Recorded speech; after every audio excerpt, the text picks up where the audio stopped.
Assalamualaikum warahmatullahi wabarakatuh. Perkenalkan, nama saya Vina Istianista, NIM 213. Di sini saya akan membahas tentang materi reproduksi bacaan. Reproduksi bacaan yang dibutuhkan kemampuan untuk memahami suatu topik yang akan dibahas untuk dapat menulis ilmiah, seperti dalam buku, artikel, dalam jurnal ilmiah, dan tugas akhir seperti skripsi. Disinilah dibutuhkan mengolah sumber bacaan dan disajikan berbeda dengan tulisan aslinya yang disebut memproduksi bacaan. Kegiatan memproduksi bacaan meliputi menyusun ringkasan, ikhtisar, referensi, sintesis, abstrak, simpulan, dan sinopsis. Yang pertama yaitu ringkasan. Ringkasan yaitu merupakan upaya menyajikan tulisan yang panjang dan bentuk singkat dan padat agar mudah dipahami. Cara meringkas.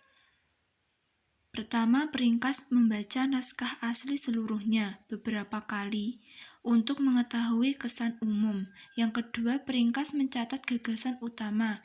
Yang terakhir, peringkas memproduksi bacaan. Hal yang perlu diperhatikan dalam meringkas. Kalimat dan paragraf dapat diabaikan jika hanya berupa ilustrasi atau deskripsi yang menjelaskan gagasan utama paragraf sebelumnya. Jangan memaksakan gagasan, komentar, dan interpretasi, buanglah contoh dan penjelasan. Yang kedua, ikhtisar. Ikhtisar merupakan pokok-pokok masalah dan penulisannya tidak harus berurutan, boleh ditulis secara acak. Yang ketiga, referensi. Referensi adalah tulisan yang mengulas dan memberikan nilai atas sebuah bacaan tersebut. Yang keempat, rangkuman. Rangkuman merupakan bentuk ringkasan bersifat menyeluruh, padat, dan memuat unsur utama bacaan.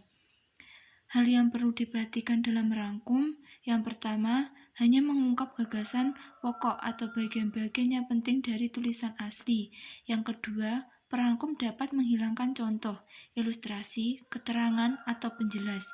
Yang ketiga, panjang rangkuman tidak boleh sepertiga dari naskah asli. Yang keempat, perangkum tidak boleh mengubah sistematika atau gagasan utama. Yang terakhir, perangkum harus seimbang dengan apa yang dibahas penulis. Yang kelima, sintesis. Sintesis adalah merangkum segala pengertian atau pendapat dari dua atau banyak bacaan untuk dihasilkan tulisan yang baru, yang sesuai dengan kebutuhan penulis. Dengan demikian, sintesis merupakan kesimpulan yang dibuat oleh penulis menurut pemahamannya. Cara menyusun sintesis. Pertama, tetapkan topik atau tesis yang hendak Anda tulis. Kedua, bacalah sumber bacaan yang mengandung topik yang sama guna keperluan tulisan Anda. Yang ketiga, lihatlah hubungan antar bacaan. Keempat, amati perbedaan dan persamaan di antara sumber-sumber itu. Yang kelima, pilihlah bagian yang akan dikutip. Lalu disimpulkan, jangan lupa mencantumkan sumber kutipan. Yang keenam, abstrak. Abstrak adalah ringkasan sebuah karya tulisan ilmiah dalam bentuk singkat dan padat. Panjang abstrak tidak lebih 1 hingga 2 paragraf dan ditulis setelah tulisan ilmiah. Yang ketujuh, simpulan. Simpulan adalah ringkasan sebuah karya tulisan ilmiah dalam bentuk singkat dan padat. Panjang abstrak tidak lebih 1 hingga 2 paragraf dan ditulis setelah tulisan ilmiah. Simpulan adalah bentuk ringkasan yang mengungkapkan gagasan utama dari suatu uraian atau pembicaraan dengan pemberian penekanan pada ide sentral, juga penyelesaian dari permasalahan yang diungkapkan.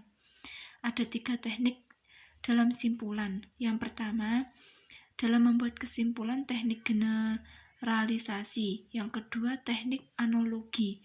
Yang ketiga, teknik sebab akibat.